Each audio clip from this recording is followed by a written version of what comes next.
ಕೆಲವು ಜನ ಮಾತಾಡ್ತಾರೆ, ಅಲ್ರಿ ತಮ್ಮೇಶ್ ಗೌಡ್ರ ಹತ್ರ ಒಬ್ಬ ಜಡ್ಪಿ ಇಲ್ಲ, ಒಬ್ಬ ಕಾರ್ಪೊರೇಟ್ರ್ ಇಲ್ಲ, ಒಬ್ಬ ನಾಯಕರಿಲ್ಲ, ಏನೋ ಬೀದಿಯಲ್ಲಿರೋರ್ನೆಲ್ಲ ತಗೊಂಬಂದು ಸಂಘಟನೆ ಮಾಡಿದ್ರೆ ಪಕ್ಷ ಕಟ್ಟೋಕ್ಕಾಗತ್ತೇನ್ರಿ?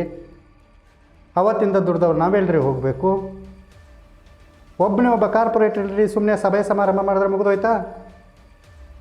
ನೀವು ನೋಡಿರ್ಬೋದು 2019ನೇ ಚುನಾವಣೆಯಲ್ಲಿ ಈ ಎಲ್ಲ ಕಾರ್ಪೊರೇಟ್ರುಗಳು ಇದ್ದರು, ಎಲ್ಲ ಸಂಘಟನೆ ಮಾಡುವಂಥ ಚತುರರು ಇದ್ದರು, ಮಹಾನಾಯಕರು ಇದ್ದರು. ಆ ಸಂದರ್ಭದಲ್ಲಿ ಮೋದಿಯವರ ಅತ್ಯುನ್ನತವಾದಂತಹ ಸಾಧನೆಯ ಅಲೆ ಕೂಡ ಇತ್ತು. ಅವತ್ತು ಎಲ್ಲರೂ ಇದ್ದರೂ ಸಹ ರಿಸಲ್ಟ್ ಬರಲಿಲ್ಲ.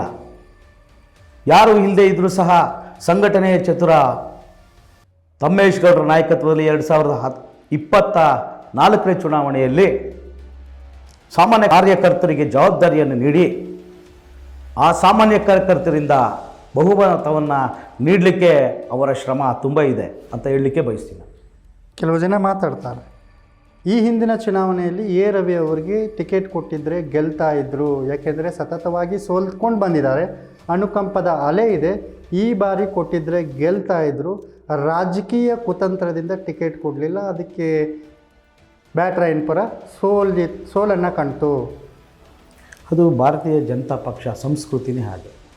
ವರಿಷ್ಠರ ತೀರ್ಮಾನ, ನಾಯಕರ ತೀರ್ಮಾನ, ಎಲ್ಲರೂ ಸಹ ಸಾಮಾನ್ಯ ಕಾರ್ಯಕರ್ತನಿಂದ ಹಿಡಿದು MP, ಪ್ರೈಮ್ ಮಿನಿಸ್ಟ್ರ್ವರೆಗೂ ಸಹ ನಾಯಕತ್ವಕ್ಕೆ ತಲೆ ಬಾಗಲೇಬೇಕಾಗ್ತದೆ, ಒಪ್ಕೊಳ್ಳೇಬೇಕಾಗ್ತದೆ. ಅದು ಸೋಲಾಗ್ಬೋದು, ಗೆಲುವಾಗ್ಬೋದು. ನಮ್ಮ ಪಕ್ಷದ ಸಿದ್ಧಾಂತವನ್ನು ಯಾರಿಗೆ ಕೊಟ್ಟರೂ ಸಹ ಅವರು ಸ್ಪರ್ಧೆ ಮಾಡಬೇಕಾಗ್ತದೆ. ಅದು ಸೋಲಾಗ್ಬೋದು, ಗೆಲುವಾಗ್ಬೋದು, ಅದನ್ನು ಸ್ವೀಕಾರ ಮಾಡಲೇಬೇಕಾಗ್ತದೆ ನಮ್ಮ ಪಕ್ಷದಲ್ಲಿ. ಈಗಾಗಲೇ ನಿಮ್ಮ ಪಾರ್ಟಿಯಲ್ಲಿ 3 ಗುಂಪಿದೆ. ಮುನೀಂದ್ರದೊಂದು ಗುಂಪು, ರವಿ ಅವ್ರದ್ದೊಂದು ಗುಂಪು, ನಿಮ್ಮದೊಂದು ಗುಂಪು. ಅವರವರೇ ಸ್ಥಳೀಯ ಚುನಾವಣೆಗಳಲ್ಲಿ ಸಿದ್ಧತೆ ಮಾಡ್ಕೊಂಡವರೇ ಕ್ಯಾಂಡಿಡೇಟ್ಗಳನ್ನು. ಎಲ್ಲಿಗೆ ಹೋಗಿ ತಲುಪುತ್ತೆ ಈ ನಿಮ್ಮ ಜಗಳ? ಅಲ್ಲ, ಜಗಳ ಅಂತ ಏನಿಲ್ಲ. ಎಲ್ಲರೂ ಸಹ ಈ ಹಿಂದೆ ಭಾರತೀಯ ಜನತಾ ಪಕ್ಷದೊಟ್ಟಿಗೆ ಇದ್ದವರೇನೆ, ಇವತ್ತು ಸಹ ಭಾರತೀಯ ಜನತಾ ಪಕ್ಷದೊಟ್ಟಿಗೆ ಇದ್ದಾರೆ. ತಾವೆಲ್ಲ ಗಮನಿಸಿರ್ಬೋದು, ಹಿಂದೆ 2008ರ ಚುನಾವಣೆಯಲ್ಲಿ, 13ರ ಚುನಾವಣೆಯಲ್ಲಿ, 18ರ ಚುನಾವಣೆ 3 ಚುನಾವಣೆಗಳು ಸಹ ಎ ರವಿಯವರು ನಾಯಕತ್ವವನ್ನು ವಹಿಸ್ಕೊಂಡಿದ್ದರು. ಆ ಸಂದರ್ಭದಲ್ಲಿ BBMP ಚುನಾವಣೆ ಬಂದಿರ್ತದೆ.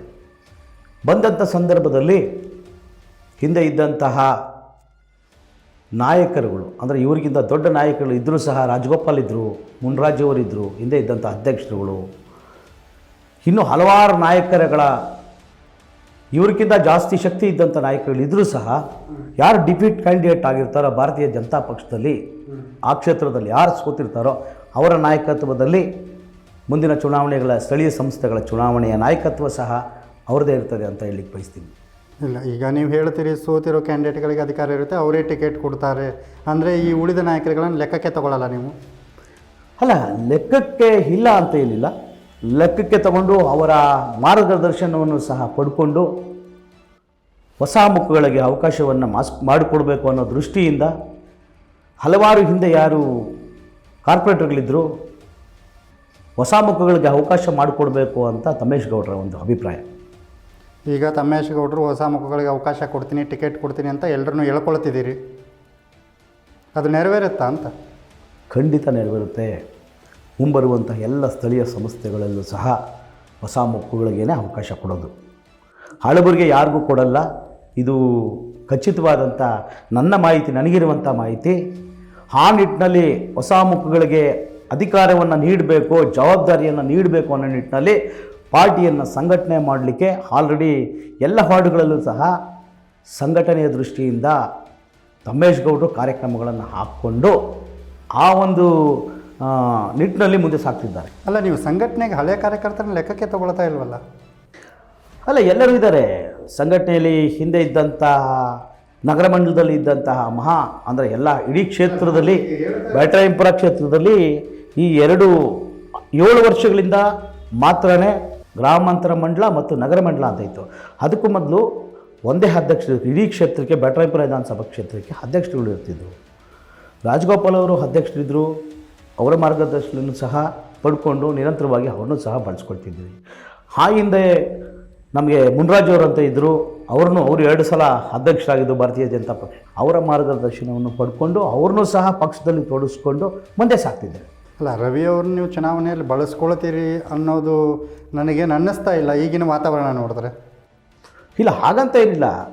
ರವಿ ಅಣ್ಣವರು ಪಕ್ಷದ ಜೊತೆ ಚೆನ್ನಾಗಿದ್ದಾರೆ. ವೈಯಕ್ತಿಕ ಕಾರಣಗಳಿಂದ ಒಂದು ಚುನಾವಣೆಯಲ್ಲಿ ಅವರ ಮಕ್ಕಳ ಮದುವೆ ಕಾರ್ಯಕ್ರಮದಿಂದ ಅವರು ಹಿಂದೆ ಸರಿದಿದ್ದರು. ಲೋಕಸಭಾ ಚುನಾವಣೆಯಲ್ಲಿ ಹಿಂದೆ ಸರಿದಿದ್ರು ಅನ್ನೋದಕ್ಕಿಂತ ಮುಖ್ಯವಾಗಿ ಅವರ ಮಾರ್ಗದರ್ಶನದಲ್ಲೇ ನಾವು ಚುನಾವಣೆಗಳನ್ನು ಮಾಡ್ಕೊಂಡು ಹೋಗಿದ್ವಿ. ಮೊನ್ನೆ ಅವರು ನಮ್ಮ ಮಾಧ್ಯಮದಲ್ಲೇ ಒಂದು ಹೇಳಿಕೆ ಕೊಟ್ಟರು, ನನಗೆ ಹೈಕಮಾಂಡ್ ನಿರ್ದೇಶನ ನೀಡಿದೆ, ನೆಕ್ಸ್ಟ್ ನನಗೆ ಟಿಕೆಟ್ ಕೊಡುತ್ತೆ, ಅದಕ್ಕೆ ನಾನು ಸಂಘಟನೆಯನ್ನು ಮಾಡ್ತಾ ಇದ್ದೀನಿ ಅಂತ. ಭಾರತೀಯ ಜನತಾ ಪಕ್ಷದಲ್ಲಿ ಯಾರು ಬೇಕಾದ್ರೂ ಸಂಘಟನೆ ಮಾಡ್ಬೋದು. ಅವರಿಗೆ ಅಧಿಕಾರವನ್ನು ನೀಡೋದು ಅದು ಪ್ರಮುಖರು, ಸರ್ವೋಚ್ಚ ನಾಯಕರು, ಹೈಕಮಾಂಡ್ ಅಂತ ಇರುತ್ತದೆ. ಅವರೇನಾದರೂ ಹೇರವಿಯವರಿಗೆ ಮತ್ತೊಬ್ಬರಿಗೆ ಹನುಮಂತೇಗೌಡರಿಗೆ ಏನಾದರೂ ಟಿಕೆಟ್ ಕೊಟ್ಟರೆ ಭಾರತೀಯ ಜನತಾ ಪಕ್ಷ ಅವ್ರಿಗೂ ಸಹ ಕೆಲಸ ಮಾಡಬೇಕಾಗ್ತದೆ. ಇದು ನಮ್ಮ ಪಕ್ಷದ ಸಿದ್ಧಾಂತಗಳು ಅಂತ ಹೇಳಲಿಕ್ಕೆ ಬಯಸ್ತೀನಿ. ನಿಮ್ಮ ಜಗಳದಲ್ಲಿ ಕೂಸು ಬಡವಾಯಿತು ಅಂದಂಗೆ ಕಾರ್ಯಕರ್ತರು ಬಡವರಾಗ್ತಿದ್ದಾರೆ. ಏನು ಬಡವರಾಗ್ತಿಲ್ಲ. ಸಂಘಟನೆ ನೀವು ನೋಡಿರ್ಬೋದು. 2020 ಚುನಾವಣೆಯಲ್ಲಿ ನಾನು ಹೇಳಲಿಕ್ಕೆ ಬಯಸ್ತೀನಿ, 2018 ಚುನಾವಣೆಗಿಂತ 19ನೇ ಚುನಾವಣೆಗಿಂತ 2023 ಅಲ್ಲಾದಂಥ ಸೋಲು, ಹಿನ್ನಡೆ, ಮಾಡಿದಂಥ ಮೋಸ ಇವೆಲ್ಲಕ್ಕಿಂತ ಹೆಚ್ಚಾಗಿ 2024ನೇ ಲೋಕಸಭಾ ಚುನಾವಣೆಯಲ್ಲಿ ನೀವು ನೋಡಿರ್ಬೋದು ಹೊಸ ತಂಡ ಯಾವ ರೀತಿಯಾಗಿ ಹುಮ್ಮಸ್ಸ ಕೆಲಸ ಮಾಡಿ ಅಧಿಕಾರ ಪಾರ್ಟಿಗೆ ಭಾರತೀಯ ಜನತಾ ಪಕ್ಷಕ್ಕೆ ಲೋಕಸಭಾ ಚುನಾವಣೆಯಲ್ಲಿ 36,000 ಮತಗಳಿಗೆ ಅಧಿಕ ಮತಗಳನ್ನು ನೀಡಿದ್ದು ಯಾವುದಿದ್ರೆ ಬ್ಯಾಟರಾಯನಪುರ ಕಾನ್ಸ್ಟಿಟ್ಯೂನ್ಸಿ ಅಂತ ಹೇಳಲಿಕ್ಕೆ ಬಯಸ್ತೀನಿ.